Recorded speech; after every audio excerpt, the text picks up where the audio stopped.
नहमदुहु व नुसल्ली अला रसूलिल करीम अम्मा बाद। हाज़िरीन मजलिस, आज के इस प्रोग्राम में मेरी तकरीर का उन्वान है हज़रत सल्लल्लाहु अलैहि वसल्लम की गुस्से की बात की तालीमात और दीगर हसना। नबी करीम सल्लल्लाहु अलैहि वसल्लम ने हुक्म दिया कि गुस्से की आग बुझाने के लिए वुज़ू किया जाए, खड़ा हो तो बैठ जाए, बैठा हो तो लेट जाए, औज़ु बिल्लाहि मिनश शैतानिर रजीम पढ़े। जब इंसान के कल्ब में गुस्सा और शौकत आग की दो चिंगारियां होती हैं तो आपने उन्हें मज़कूरा तरीके से बुझाने का हुक्म दिया, जिस तरह अल्लाह ताला का इरशाद है कि अतामुरून अन्नास बिल बिर्रि व तंसौना अनफुसकुम, क्या तुम दूसरों को नेकी का हुक्म देते हो और अपने आप को भूल जाते हो। उस पर आमादा करने वाली चीज क्योंकि शौकत की शिद्दत होती है, इसलिए इस शोले को नमाज और खैर के जरिए से बुझाने का हुक्म दिया गया और शैतान से पनाह मांगने की तालीम दी गई, क्योंकि तमाम मुसीबतों का सुदूर और गज़ब शौकत ही से होता है और गज़ब का अंजाम कत्ल और शौकत का अंजाम जिना है। इसलिए अल्लाह ताला ने कत्ल और जिना का साथ साथ जिक्र किया।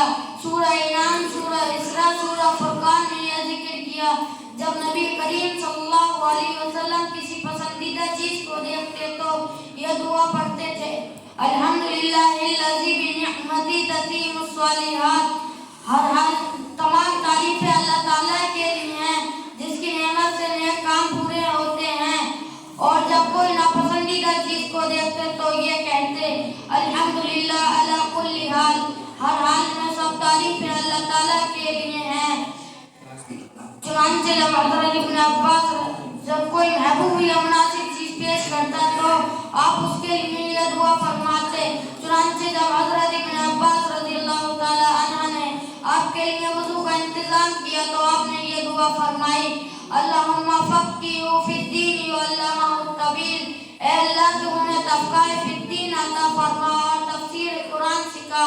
हज़रत कतादा ने जब रात के वक्त सवारी पर सहारा दिया तो आपने उन्हें ये दुआ दी, हाफ़िज़कल्लाहु बिमा हाफ़िज़्ता बिही नबिय्या। अल्लाह तुम्हारी हिफाजत करे जिस तरह तुमने उसके नबी की हिफाजत की। नीज़ आप सल्लल्लाहु अलैहि वसल्लम ने फरमाया कि जिसके साथ भलाई की जाए उसने जज़ाकल्लाह खैर कह दिया तो गोया तारीफ कर दी। एक कर्जदार ने कर्ज अदा कर दिया तो आप सल्लल्लाहु अलैहि वसल्लम ने उसे इन अल्फाज से दुआ दी, बारकल्लाहु लना बारकल्लाहु फी अहलिका व मालिका जज़ाउन अस्सलाफी अलमहब अलहम्दु वल औलाद। अल्लाह तुम्हारे माल व औलाद में बरकत दे। बिला शुबा कर्ज की जज़ा और खुदा की तारीफ और उसकी अदायगी है।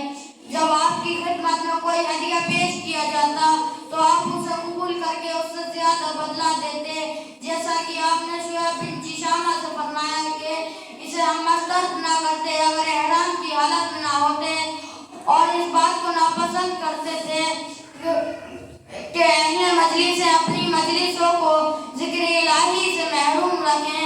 और फरमाया कि आदमी ऐसी जगह से उठे जहां अल्लाह ताला का जिक्र ना हुआ हो और जो लेट जाए अल्लाह ताला को याद न करे तो उस पर भी अल्लाह ताला की तरफ से हसरत नाजिल होगी।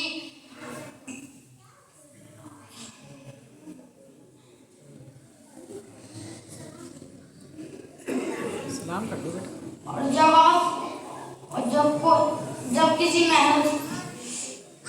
किसी महफिल में बैठे और बेकसरत लाऊ बातें कर डाले तो उस पर भी हसरत नाजिल होगी। अगर उठने से पहले काबिल ये कलिमात कह ले तो उस मजलिस में जो कुछ भी खता हो चुकी होगी वो माफ कर दी जाएगी।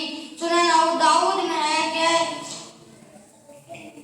जब नबी करीम सल्लल्लाहु अलैहि वसल्लम किसी मजलिस से उठना चाहते तो ये मज़कूरा पढ़ लेते। आपसे दरियाफ्त किया गया तो आपने फरमाया कि इस मजलिस में जो कुछ भी हुआ उसका एक कुफ़ारा है। आखिर में अल्लाह ताला से दुआ की है, हमने नबी करीम सल्लल्लाहु अलैहि वसल्लम की जो हदीस सुनी अल्लाह पाक हमें उस पर पूरी अमल करने की तौफीक अता फरमाए। आमीन। व आखिर दावाना अल्हम्दुलिल्लाहि रब्बिल आलमीन। अस्सलामु अलैकुम व रहमतुल्लाहि व बरकातहू।